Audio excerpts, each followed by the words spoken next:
They have been accused of working against the national interest. Now Egypt's expatriate Christians gather at home for the first time. Coptic church leaders say they just want an end to discrimination, but are their claims justified? And can this minority and the government be reconciled? This is Inside Story.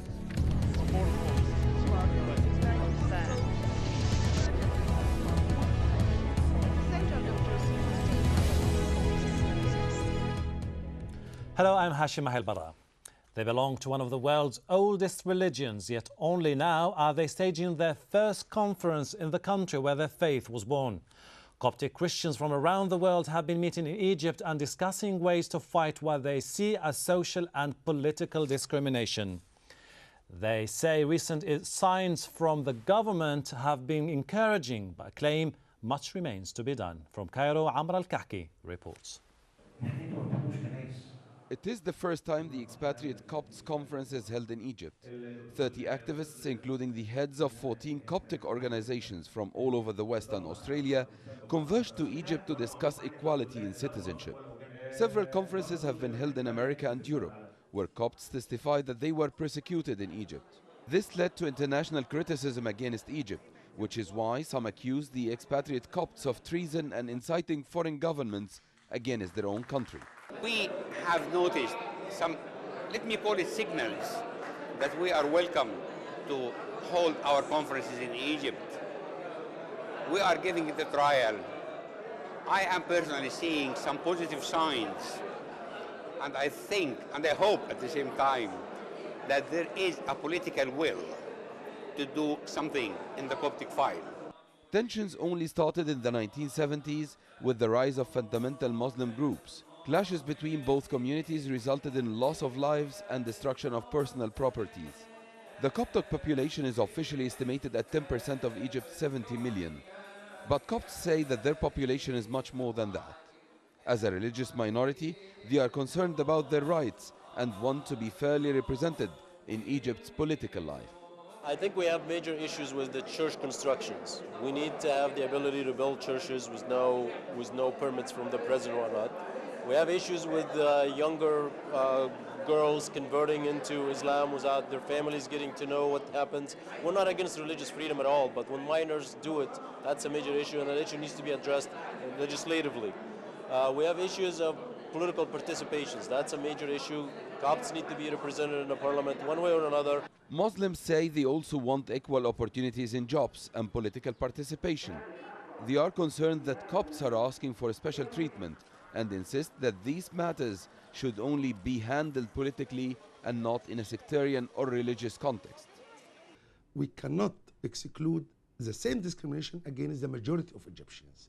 The problem is that we have now in Egypt an elite, socially distinguished, politically distinguished, economically distinguished, including Copts and Muslims. What's happening now is to exclude the majority of Egyptians from all what our brother Copts asking to have.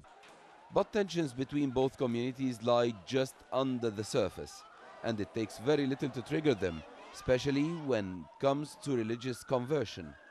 And in a country where religion is an integral part of people's lives, leaders of both communities hope something can be done to guarantee basic rights and ensure social peace and security.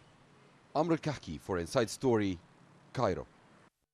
Joining us to discuss this issue are our guests in Cairo, Michael Munir, President of the U.S. Copts Association, Majid Rida Boutros, Professor of Political Science and a member of the Policies Committee of the ruling National Democratic Party, and Nabil Zaki, Political Analyst and Deputy Editor of the Al-Akhbar newspaper. Thank you very much indeed, gentlemen, for joining us.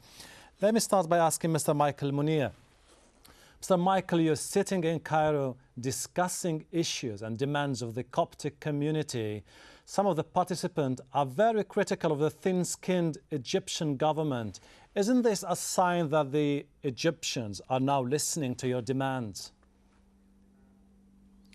Well, absolutely. I mean, I think there have been some changes in in Egypt in the last few years. There have been some positive development. The base is slow, not as fast as we would like things to move. But we can't deny that there have been some movement, and there is some sort of exchange of ideas, and the government is letting us explore ways to help and contribute to the democratization process of Egypt and the development of, say, a more equal Egyptian rights here. Mr. Majid Reda Botros, you're a member of the political establishment, you're a member of the National Democratic Party. Do you think that the government is genuinely willing to listen to the Coptic concerns? Well, as a matter of fact, for the last 5 years, there are drastic changes that happened in the policies of the ruling party and the government as a whole. Many key positions were granted to Copts. Well, I'm one of them. I'm a Coptic man, Coptic Christian. I'm in the Policies Committee for the last 5 years.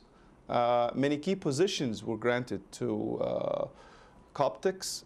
However, I mean, this process needs plenty of time to be crystallized.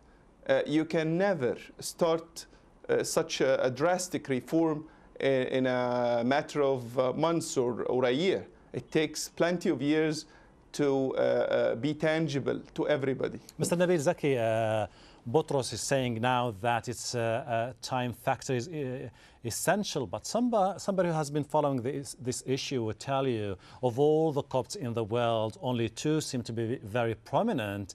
Butros Ghali, who was United Nations Secretary General, and Najib Sawers, they were wealthy telecommunications tycoon. Is this a sign there are very important overtures towards the Coptic community? Yes, of course. And I consider also that there are two important steps taken very recently. The first was concerning the Baha'is. Now they can obtain a national identical card. Before they couldn't. According to the rule of the Supreme Administrative Court, now they can have their right to obtain a national identical card. That's number one. Second step, yeah.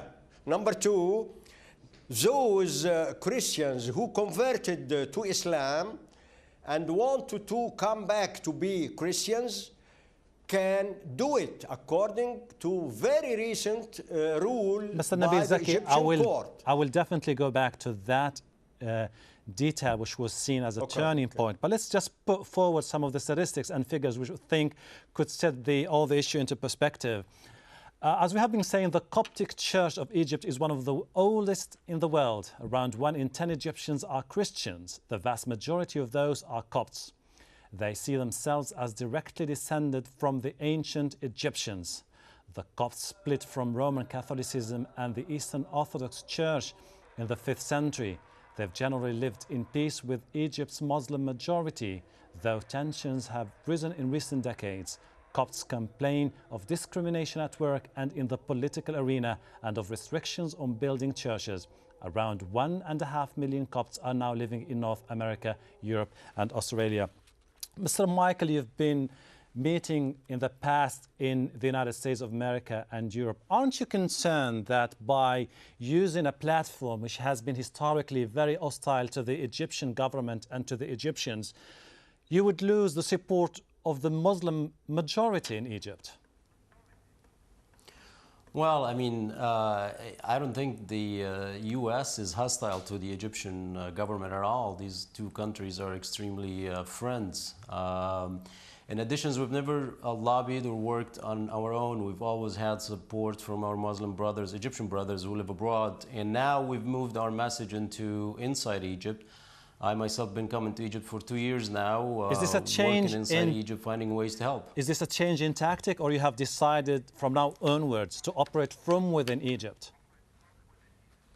Well, every political movement has to assess itself every now and then and look at different strategies to move forward with its cause. And I think 2 years ago, I thought the most important thing is to be inside Egypt, to work within the country, to help in the process, especially the process of getting the Copts and Muslim youth together to work on in the political arena, because we've completely sort of let that field go for us as Copts, and we haven't had major encouragement or breakthroughs. Now you have the platform. We can't wait for the government to appoint 4 or 5 people. Mr. Majid Rida Butros, the recent ruling to allow Christians who have converted to Islam to revert to Christianity was really seen as unprecedented because, as you know, in Islam, if you abandon your religion, it's a major offense which is punishable by death. Isn't this a signal to the Coptic community, to the international community, that Islam is a religion of transparency and harmony?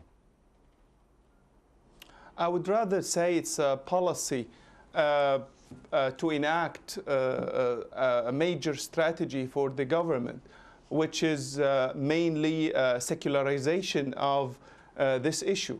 At the Egyptian law, we don't resort to one source of law, which is the Islamic Sharia. We have a number of sources of the law.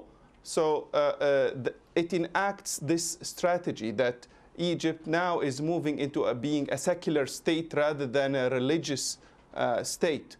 But still, it's a policy. I mean, I expect further verdicts. Mr. Butros, that's a very controversial issue, and my question now is to Mr. Nabil Zaki. There are two different issues here. If you're asking the government to implement reforms that would grant both the Christians and the Muslims similar rights, that's an issue. The other thing, which is taking away the clause which talks about Islam as the official religion of Egypt, aren't you concerned that this is something that President of Egypt cannot do because this is something that is unprecedented in the Islamic world? I believe that Egypt is applying what was mentioned in the International Religious Freedom Act of 1998. Egypt signed all international conventions concerning freedom of religion, freedom of belief, freedom of conscience. That's why we have to do it. Second, concerning the Muslims, they said it frankly that they do not want a Muslim, not a real Muslim in their religion. It means that they prefer that this ex-Christian who wanted to go back to Christianity, to let him go back. It's better than to have him without real faith. And this is according to the religion itself.